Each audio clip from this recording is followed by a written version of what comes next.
Magandang araw, Efriel. Congratulations at kabilang ka sa top 10 online housemates. Magandang araw, Kuya.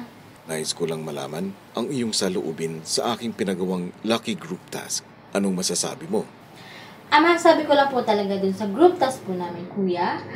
Sobra pong nakaka-challenge po as in po.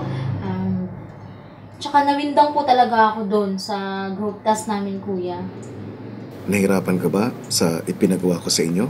Opo, nahirapan po ako dahil hindi ko po talaga alam kung paano po simulan ang pag-compose ng kanta. Hindi ko po talaga alam kung saan po kukuha ng magandang lyrics, kaya sobrang nahirapan po ako. Ano naman ang pinaka-nagustuhan mo sa ginawa niyong group task? Ang pinaka-nagustuhan ko po sa ginawa naming group task, ayun po yung kompleto na po yung lyrics po na kinumpose namin. Nabigyan na po ng magandang tono at yung binigyan na po kami ng kanya-kanyang part kung saan kami kakanta at kung ano yung gagawin namin. Doon po talaga ako nag-enjoy at din po yung nagustuhan ko. Ano sa tingin mo ang pinakamahalagang naiambag mo sa ginawa ninyo? Ang pinakamahalagang naiambag ko sa group task namin ay siguro po yung pagbibigay po ng suggestion at saka po yung sayaw po. Nahirapan din po ako dun sa sayaw kasi po hindi po talaga ako marunong sumayaw. Pero ginawa ko naman po yung best ko po para sa group task namin at nasayaw naman po at nagawa po ng maayos.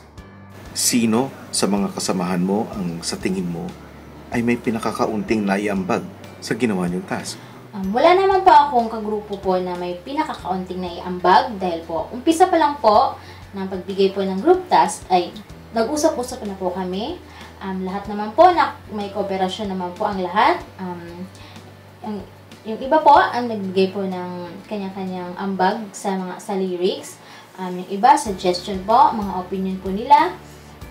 Nagbigay rin po kami ng time po para sa task namin.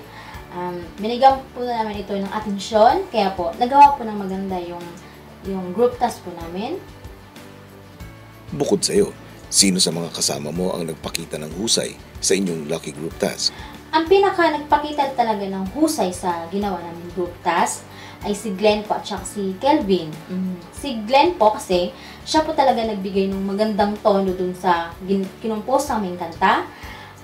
Tinawagan niya po kami isa-isa para po ipaalam sa amin kung ano yung dapat na tono, kung paano pagandahin yung tono. At si Kelvin naman po yung nag-edit ng mga videos namin. Kaya po, maganda po yung naging resulta. Sa iyong palagay, sino sa mga kasama mo ang iyong mahigpit na kakumpetensya sa pagiging online big winner? Para po sa akin, ang pinakamahigpit na kakompetensya ko para po sa big winner, si AJ po. Dahil napakadaming fans po ni AJ. Kaya alam ko, susuportahan si AJ sa huling laban. Si AJ po yung pinakamahigpit kong kakompetensya. Sa kabuuan, ano ang iyong masasabi tungkol sa naging karanasan mo bilang aking online housemate? Karanasan ko bilang isang online housemate, mahirap po at saka masaya. Mahirap dahil po yung pagbibigay po ninyo ng task ay wala pong oras kung kailan nyo po ito ibibigay sa amin. So, kailangan po talaga naming abangan. Every hour po, nag-a-alarm ako para magawa ko po yung task ko sa takdang oras. Masaya dahil po nagkaroon po ako ng maraming kaibigan sa online bahay. Kahit sa group chat ko lang sila nakakilala, nakakausap, naging totoo naman buong kaibigan sila. Ano ang nais mong sabihin sa taong bayan para iboto kanila? Ang nais ko lang pong sabihin sa taong bayan, hi madlang people! Sana po iboto niyo po ako para po makapasok pa ako sa top 4 sa online bahay ni Kuya. Sana po, wag po kayong magsawang iboto po ako araw-araw, one vote per day po. April Mangubat po, click vote po, vote wisely. Sana po, wag po kayong magsawang suportahan ako at maraming salamat po sa inyong lahat. God bless you. Maraming salamat sa pagtitiwala at pagbabahagi ng iyong mga opinyon at saloobin. Pati na rin sa iyong oras at sa matapang na pagtanggap sa aking mga hamon ng pagpapakatotoo. Muli, binabati kita sa layo ng iyong narating sa aking online bahay. Hanggang sa muli, online housemate.